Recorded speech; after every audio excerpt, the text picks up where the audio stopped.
قرآن تو یہ کہتا ہے یا ایھا الذین آمنوا استعینوا بالصبر والصلاۃ، اے ایمانو والو جب تمہارے اوپر کوئی مصیبت آئے تو صبر اور نماز کے ذریعے تم اللہ سے مدد مانگو، صبر اور نماز کے ذریعے تم اللہ سے مدد طلب کرو۔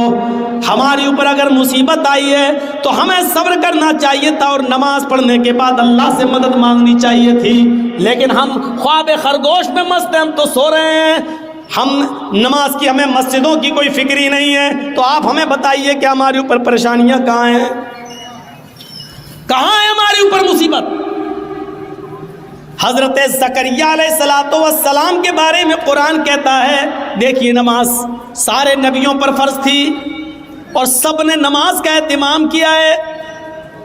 وَنَادَتْهُ الْمَلَائِكَةُ وَهُوَ قَائِمٌ يُصَلِّي فِي الْمِحْرَابِ، قرآن کہہ رہا ہے فرشتوں نے آواز دی، فرشتوں نے جب پکارا تو اس وقت حضرت زکریا محراب کے اندر نماز کی حالت میں کھڑے تھے۔ یعنی یہ نماز زکریا علیہ السلام بھی پڑھا کرتے تھے، زکریا علیہ السلام پر بھی فرض تھی۔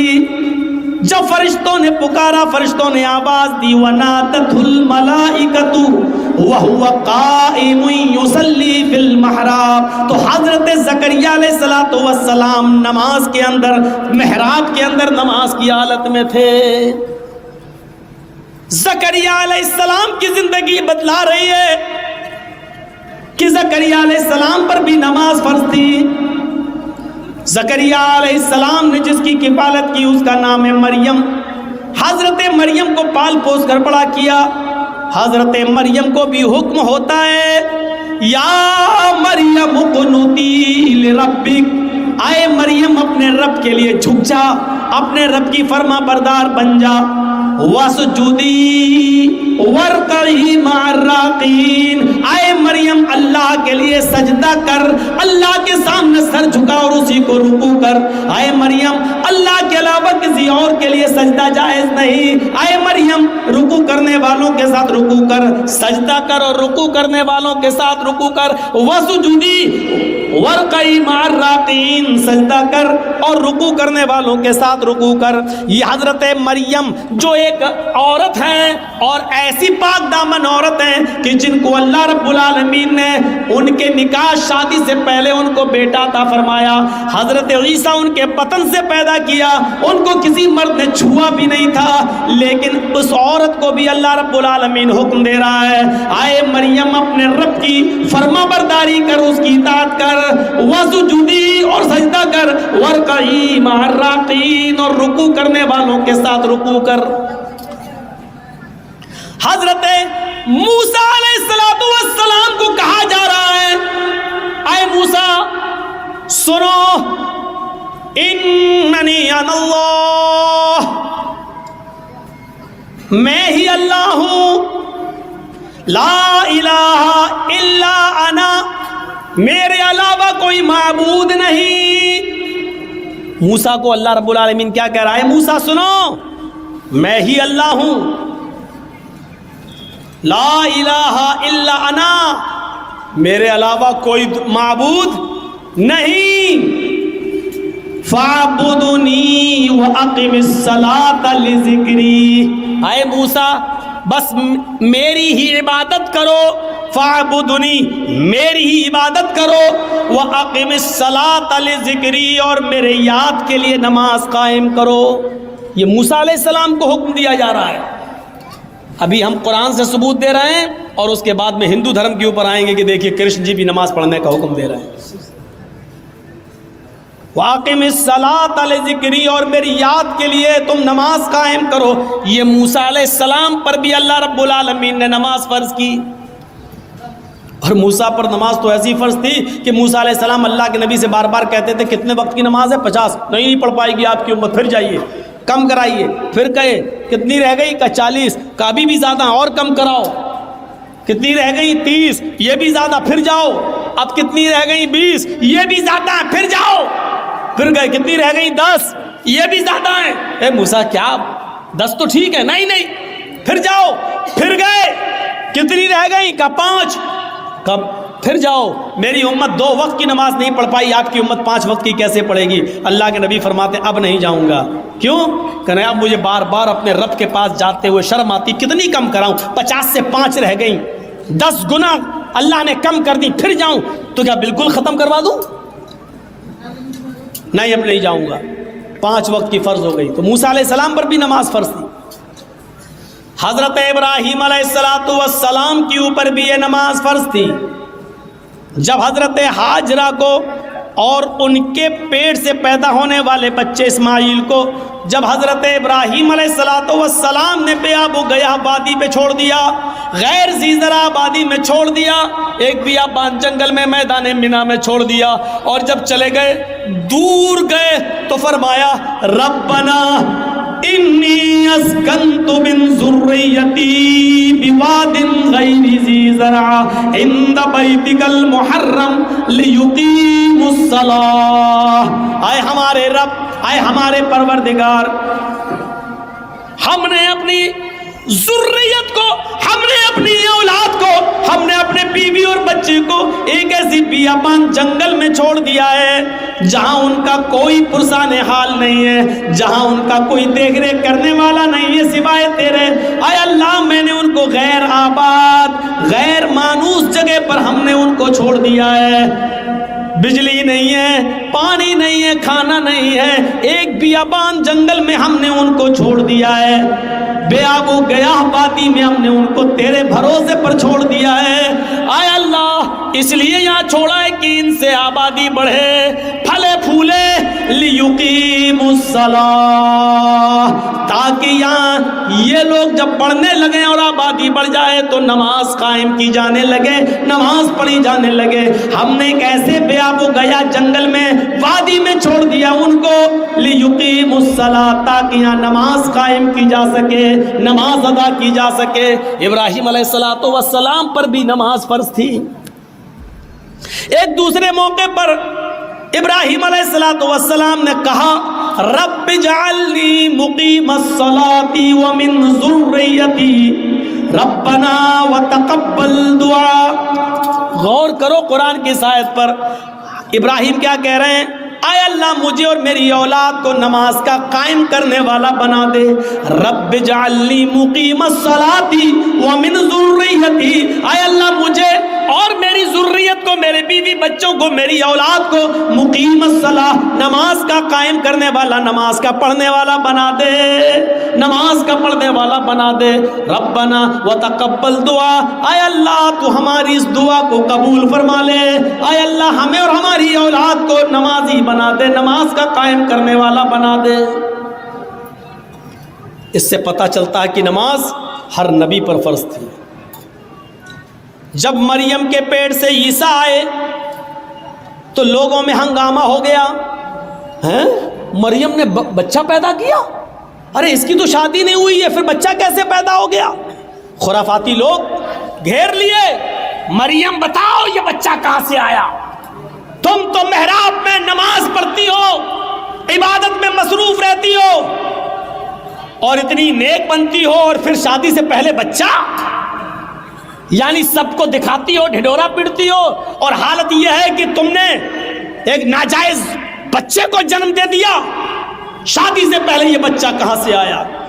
پہلے تو مریم خاموش رہی، جب لوگوں کے تانے وہ سن نہ سکی، بڑے بڑے کمنٹ، بڑے بڑے گندے کمنٹ بھی آتے ہیں نا، کیچڑ اچھالا جاتا ہے نا، اور یہ تو سامنے دکھ رہا ہے کہ مریم کی شادی نہیں ہوئی ہے، پھر بچہ کہاں سے؟ جب مریم اس کمنٹ کو سن نہیں سکی اور لوگوں کے باتیں اور تانے جب برداشت نہ کر سکی تو اشارہ کر دیا اس بچے سے پوچھ لو، مجھ سے کیا پوچھتے ہو، اس سے پوچھ لو کہ تیرا باپ کون ہے، وہ خود ہی بتا دے گا، جاؤ جاؤ۔ جب مریم نے اس بچے کی طرف اشارہ کیا، قرآن کیا کہتا ہے؟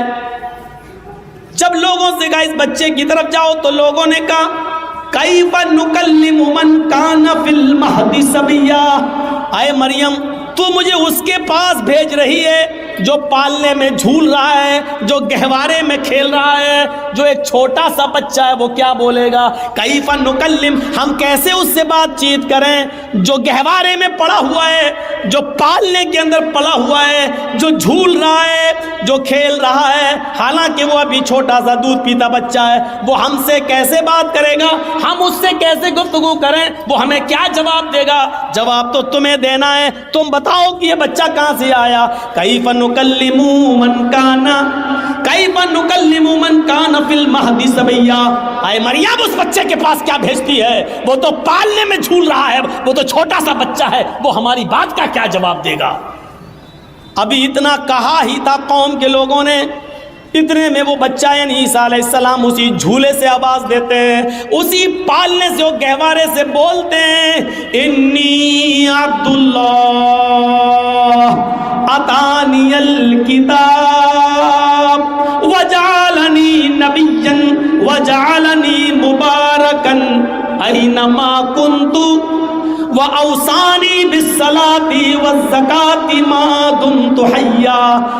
عیسیٰ علیہ السلام جو ابھی دودھ پیتے ہیں اپنی ماں کا، وہ بچہ جواب دے رہا، دودھ پیتا بچہ عیسیٰ، وہ جواب دے رہا ہے، آئے میری قوم کے لوگوں، آئے میری ماں پر کیچڑ اچھالنے والوں، انی عبداللہ، میں اللہ کا بندہ ہوں، میرا باپ نہیں ہے، یہ میری ماں ہے، میں اللہ کا بندہ ہوں۔ وہ عطانی الکتاب، اللہ نے مجھے کتاب عطا فرمائی ہے، یعنی انجیل دی، آگے بڑے ہو کر جب نبی بنیں گے تو دے گا۔ عطانی الکتاب، اللہ نے مجھے کتاب عطا فرمائی، وجعلنی نبیا، اور اللہ نے مجھے نبی بنایا ہے، بچہ بول رہا ہے، وجعلنی نبیا، اس نے مجھے نبی بنایا ہے، وجعلنی مبارکا اینما کنت، اور مجھے بڑا مبارک بنایا ہے جہاں میں ہوں، یعنی جہاں جہاں میں جاؤں ہر جگہ برکت ہی برکت ہوگی۔ وجعلنی مبارکا اینما کنت، میں جہاں جہاں ہوں وہاں اللہ نے برکتوں کے دروازے کھول دیے۔ اور اس کے بعد جو جملے کہے وہ سنیے، وَأَوْصَانِي بِالصَّلَاةِ وَالزَّكَاةِ مَا دُمْتُ حَيًّا، اور اس اللہ نے مجھے حکم دیا کہ جب تک میں زندہ رہوں نماز قائم کرتا رہوں اور زکوٰۃ ادا کرتا رہوں۔ اوصانی بالصلاۃ والزکوٰۃ ما دمت حیا، مجھے نماز کا اور زکوٰۃ کا حکم دیا جب تک میں زندہ رہوں۔ زندگی جس نے دی اس نے زندگی کے گزارنے کے اصول بتائے ہیں۔ یہ نماز زکریا بھی پڑھا کرتے تھے، یہ نماز مریم بھی پڑھا کرتی تھی، یہ نماز موسیٰ بھی پڑھا کرتے تھے، یہ نماز ابراہیم بھی پڑھا کرتے تھے، یہ نماز عیسیٰ علیہ السلام بھی پڑھا کرتے تھے، اور جتنے بھی نبی اس دنیا میں آئے ہر نبی کے اوپر یہ نماز فرض تھی۔ اسی لیے شریمد بھاگوت گیتا کا 6واں ادھیائے اٹھاؤ اور اس کا 10واں منتر پڑھو، یوگی اجیت ستتماتمانم رہاسستی تھا ایکاکی اچتاتما نراشیر پرگرہ۔ جب تم ایشور کی پوجا کرنے کے لیے کھڑے ہو، ہے ارجن، کرشن جی کہہ رہے ہے ارجن، جب تم ایشور کی اللہ کی عبادت پوجا کرنے کے لیے کھڑے ہو تو پورے شریر کی ایکسرسائز، پورے شریر کا یوگ ہو جائے، کھڑے بھی ہو جاؤ، جھک بھی جاؤ، سجدہ بھی کر لو، ایک آکی ایک اللہ کے سامنے کھڑے ہو جانا، ستتماتمانم بالکل سیدھے، یچتاتما، اور اپنی آتما کو، اپنے دل کو ایک اللہ کی طرف ہی لگانا، ادھر ادھر مت دیکھنا، ہردیا نما، سینے پر ہاتھ رکھ لینا اور سر کو نیچے جھکا لینا، نما سر جھکا لینا یعنی سجدے کی جگہ پر۔ یہ کیا ہے؟ اور پورے شریر کی ایکسرسائز، ایک آکی، جو کچھ بھی مانگنا ایک اللہ سے مانگنا، نراشیر، اور سب سے نراش ہو جانا، اوپر والے سے نراش مت ہونا. یہ پوری کی پوری نماز. پنچم سمیا کرتویہ، اور ایسا 5 وقت کرنا. مرگ چرم، ہرن کی کھال بچھا لینا. اگر پاک زمین پوتر دھرتی نہ ملے، پوتر دھرتی نہ ملے یعنی زمین پاک نہ ہو تو مرگ مانی ہرن اور چرم مانی چمڑا، ہرن کا چمڑا یعنی ہرن کی کھال بچھا کر اس پر نماز پڑھ لینا. یعنی حلال جانوروں کا چمڑا ہندو دھرم کے اندر بھی حلال ہے، اس پر بھی نماز پڑھی جا سکتی ہے. اور یہ چیز ہندو دھرم کی کتاب اور شریمد بھاگوت گیتا کہہ رہی ہے، جو ہر ہندو کے گھر میں ملے گی. گیتا کہہ رہی ہے. نماز پڑھنے کا ثبوت ہندو دھرم کی کتابوں میں بھی ہے. زندگی گزارنے دینے والے نے زندگی گزارنے کے اصول بتائے ہیں، کتاب میں آج موجود ہیں. اور سب سے بڑا عقیدہ کہ اس زندگی کو گزارنے کے بعد پھر ایک دن ہمیں اور آپ کو مرنا بھی ہے، اس لیے موت کو بھی کامیاب بنانا. مرنے کے بعد کا تصور ہمارے اور آپ کے دل میں رہے گا تبھی ہم یہ کام کریں گے. اگر یہ ہوگا مر جائیں گے مٹی میں مل جائیں گے بعد میں کچھ نہیں ہونا تو کوئی آدمی نماز نہیں پڑھے گا، کوئی آدمی اچھے کام نہیں کرے گا. کیوں کرنے لگا؟ جب مر کر مٹی میں ملنا ہے تو ہم اچھے کام کیوں کریں گے؟ دنیا میں کتنا اختلاف ہے، کتنا نزاع ہے، کتنا جھگڑا ہے. اس اختلاف کو ختم کرنے کی ایک ہی اصول ہے اس اختلاف کو ختم کرنے کا، کہ لوگوں کو قیمتی چیز سے جوڑ دیا جائے اور کسی خطرناک چیز سے باخبر کر دیا جائے. سنیے، بڑی اچھی ایک مثال دے دیتا ہوں آپ کو. کچھ لوگ لڑ رہے ہیں، گتھم گتھا ہو رہی ہے، یہاں لڑائی ہو رہی ہے، وہ اس کو مار رہا ہے، اس کو مار رہا ہے، پیسہ دے، یہ دے، لڑائی جھگڑا ہو رہا ہے. جرجیت صاحب پہنچ گئے. جرجیت صاحب کے پاس 100 کنچے ہیں. کنچے جانتے ہیں نا؟ گولی. آپ لوگوں کے یہاں جو بھی بولتے ہو، کنچے ہیں، 100 گولیاں ہیں. جرجیت صاحب نے کہا کہ سنو، یہ میرے پاس 100 گولیاں ہیں، ان میں ایک ریڈ کلر کی گولی ہے، ایک ریڈ کلر کا کنچا ہے. میں ان 100 گولیوں کو ہوا میں اچھال رہا ہوں، زمین پر گرے گا، لیکن ریڈ کلر کی گولی پر 1 لاکھ روپے کا انعام ہے. جس کو ریڈ کلر کی گولی مل جائے گی وہ ہم سے 1 لاکھ روپے لے جائے گا. جرجیت صاحب نے یہ کہہ کر 100 گولیاں ہوا میں اچھال دی. ایمانداری کے ساتھ بتائیے گا وہ لڑنے والے اب کیا کریں گے؟ جو ابھی لڑ رہے ہیں، جو ابھی جھگڑ رہے ہیں، آپس میں ایک دوسرے کو چپل سے مار رہے ہیں، بال کھینچ رہے ہیں، جب انہوں نے سنا کہ لال رنگ کی گولی پر 1 لاکھ روپے کا انعام ہے، جس کو ملے گی اس کو 1 لاکھ روپیہ، تو سارے کے سارے لڑائی جھگڑا چھوڑ کر فوراً بھاگیں گے اور اس گولی کے اوپر ٹوٹ پڑیں گے. گولیاں اور بھی ہیں وہاں، لیکن سب کی نظر لال رنگ کی گولی کے اوپر ہوگی. لال رنگ کی گولی مل جائے تاکہ یہ انعام ہمیں مل جائے. جبکہ گولیاں وہاں اور بھی ہیں لیکن دوسری گولیوں کو کوئی نہیں پکڑے گا، صرف لال رنگ کی گولی کے اوپر اس کی نظر ہوگی. یہ جھگڑا جرجیت صاحب نے کیسے ختم کر دیا؟ لوگوں کو ایک قیمتی چیز سے جوڑ دیا ہے. جھگڑا ختم ہو گیا ہے. جو لوگ ابھی لڑ رہے ہیں، ہم تم سے دولت میں آگے نکل جائیں، تم ہم سے دولت میں آگے نکل رہے ہو، آپس میں جھگڑا کر رہے ہیں، ان کو ایک قیمتی چیز سے جوڑ دو، ان کو حصول جنت سے جوڑ دو، ان کو جنت کی طرف لگا دو، ان کو بتاؤ کہ یہ کرو گے تو یہ ہوگا، جنت میں یہ نعمتیں ہیں، ان نعمتوں کے حصول کے لیے آپس میں ایک دوسرے سے آگے بڑھو، نماز پڑھو، حرام خوری چھوڑو، شراب نوشی سے توبہ کرو. ان کو ایک قیمتی چیز سے آپ جوڑ دیجئے. شرط یہ ہے کہ قیمتی چیز سے جوڑنے کے لیے ایک اچھا اسلوب استعمال کیا جائے، اپنے آپ جھگڑا ختم ہو جائے گا اور لوگ اس قیمتی چیز کو پانے کے لیے اس پر دوڑ پڑیں گے. اچھا، کچھ لوگ لڑ رہے ہیں، جرجیت صاحب نے بہت کوشش کی لیکن وہ جھگڑا ختم نہیں کر پائے ہیں. جرجیت صاحب ایک پٹارا لے کے پہنچ گئے ہیں. اے ہٹو ہٹو، چھوڑو، تم لوگ کیوں لڑ رہے ہو؟ یہ گتم گتا کیوں کر رہے؟ ہٹو! لیکن ہماری بات کا کوئی اثر نہیں ہو رہا. چپ، جا یہاں سے، اس نے ہمارا پیسہ لیا، اس نے ہمارا یہ دبایا، اس نے ہمارا یہ کیا. لڑ رہے ہیں جرجی سانپ نے ان لڑنے والوں کے سامنے ایک پٹارا کھول دیا، اس میں سے ایک زہریلا سانپ نکلتا ہے اور پٹارے سے کود جاتا ہے اور رینگ کر ان لڑنے والوں کے پاس پہنچتا ہے۔ بتائیے وہ لڑنے والے کیا ہوں گے؟ جبکہ ایک دوسرے کو مارنے کے لیے تلے تھے، اب تو سانپ ان کے بیچ میں پہنچ گیا، اب وہ سب اپنی جان بچا رہے ہیں۔ اب کوئی کسی کو نہیں مارے گا بلکہ اپنی جان بچانے کی فکر کریں گے، میں بچ جاؤں، ادھر بھاگے گا، وہ ادھر بھاگے گا۔ ارے تم تو ایک دوسرے کو مارنا ہی چاہ رہے تھے، اب کیوں بھاگ رہے ہو ایک دوسرے سے؟ اب کیوں؟ اب ان کو اپنی جان کی فکر ہو گئی ہے، اب وہ اپنا اختلاف، اپنا جھگڑا بھول گئے، اب ان کو اپنی جان کی فکر ہو گئی ہے۔ میرے بھائیوں، ایسے لوگ جہاں اس طریقے کے ہوں وہاں ان کو جہنم کے عذاب سے ڈراؤ کہ دیکھو سود کھانے والے کا یہ عذاب، زنا کرنے والے کا یہ عذاب، چوری کرنے والے کا یہ عذاب، مال حرام کھانے والوں کا یہ عذاب، شراب پینے والوں کا یہ عذاب، ان کو بتاؤ اور ہوشیار کرو کہ دیکھو اس سے ہر آدمی کو اپنے آپ کو بچانا چاہیے۔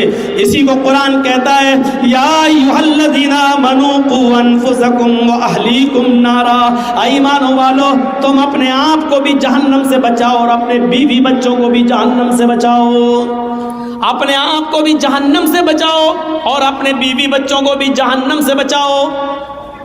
اسی علاقے میں کہیں پروگرام تھا، پروگرام ختم ہونے کے بعد جرجی صاحب اپنے روم میں جاتے ہیں، رات کے تقریباً 1:30-2 بجے فون آتا ہے میرے گھر سے، میرا 6 سال کا بچہ اس وقت پیٹ کے درد اور فیور میں بخار میں مبتلا، گھر سے فون آتا ہے 2 بجے، اس کی طبیعت بہت زیادہ خراب ہو رہی ہے۔ جرجی صاحب کی رات کی نیند اڑ جاتی ہے، فون پہ رابطہ قائم کیا جاتا ہے، لیکن ڈاکٹر جو آس پاس کے گھر کے اگل بگل کے تھے ان کے بھی موبائل بند ہیں۔ مجبوراً میں نے اپنی وائف سے کہا کہ تم اپنے بھائی کو فون کرو، جلدی بلاؤ اور اس کو سرکاری ہاسپٹل کی طرف لے کر جاؤ۔ ہماری بیوی اور سالہ لے کر اس بچے کو سرکاری ہاسپٹل کی طرف بھاگتے ہیں، انجیکشن دیا جاتا ہے۔ 2-3 گھنٹے کے بعد جب اطمینان مل گیا کہ بچے کا بخار اتر جاتا ہے اور اس کے پیٹ میں درد میں آرام ملتا ہے، ڈاکٹر نے کہا کل صبح چھٹی کر دیں گے، تب جا کر سکون ملتا ہے۔ میرے پیارے ساتھیوں، ہمارے چھوٹے سے 5-6-7 سال کے بچے کے پیٹ کے درد کی خبر سننے کے بعد ہم جیسے لوگوں کی نیندیں اڑ جاتی ہیں، آپ جیسے لوگوں کی نیندیں اڑ جاتی ہیں۔ تصور کرو کہ جہاں ایک چھوٹے سے بچے کا بخار، اس کا فیور اور اس کا پیٹ کا درد آپ نہیں سن پاتے ہیں اور آپ کی نیند اڑ جاتی ہے۔ قیامت کے دن کا وہ منظر کیسا ہوگا کہ جس دن اپنے بیٹے کو اپنی آنکھوں کے سامنے دیکھا جائے گا لیکن ہم اس سے بھاگ رہے ہوں گے، اپنی بیوی کو اپنے سامنے دیکھیں گے لیکن بھاگ رہے ہوں گے، آج ان کے کوئی کام نہیں آ سکتے ہیں۔ اسی کو قرآن کہتا ہے یوم یفر المرء من اخیہ وامہ وابیہ وصاحبتہ وبنیہ، قیامت کے دن انسان اپنے بھائی کو دیکھ کر بھاگے گا، وامہ وابیہ اپنی ماں کو دیکھ کر بھاگے گا، اپنے باپ کو دیکھ کر بھاگے گا، وصاحبتہ وبنیہ اپنی بیوی کو دیکھ کر بھاگے گا اور اپنی اولاد کو، اپنے بیٹوں کو دیکھ کر بھاگے گا۔ یہ بتاؤ اپنے آپ اختلاف ختم ہو جائے اور لوگ جہنم سے ڈرنے کی فکر کرنے لگے۔ تصور کریں، یود المجرم لو یفتدی من عذاب یومئذ ببنیہ وصاحبتہ واخیہ وفصیلتہ التی تؤویہ ثم ینجیہ۔ قرآن کی اس آیت نے جھنجھوڑ کر رکھ دیا ہے۔ اس دن کیسا ہوگا کہ جب انسان جہنم کا عذاب اپنی آنکھوں سے دیکھے گا، جو اپنے بیٹے کے فیور اور پیٹ کے درد کی خبر سننا بھی گوارا نہیں کرتا ہے دنیا میں، قیامت کے دن وہ چیخ چیخ کر کہے گا مجرم، لو یود المجرم لو یفتدی من عذاب یومئذ ببنیہ، چیخ چیخ کر کہے گا اللہ میں اپنے بیٹے کو دے رہا ہوں، یہ میرا بیٹا ہے، تو اس کو جہنم میں ڈال دے۔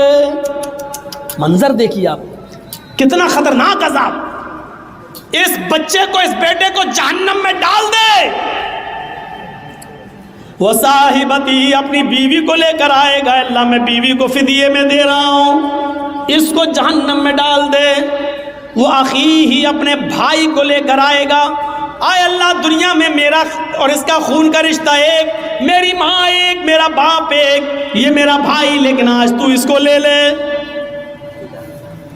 وفصیلتہ التی تؤویہ، پورا خاندان ایک طرف اے اللہ یہ میرا چچا ہے، یہ میرا بابا، یہ کاکا ہے، یہ نانا ہے، یہ دادا ہے، یہ میرا قبیلہ، یہ میرا کنبہ ہے، تو سب لے لے، ان کو جہنم میں ڈال دے، ثم ینجی، لیکن اسے بچا لے، مجھے تو جنت میں ڈال دے، ان سب کو جہنم میں پھینک دے۔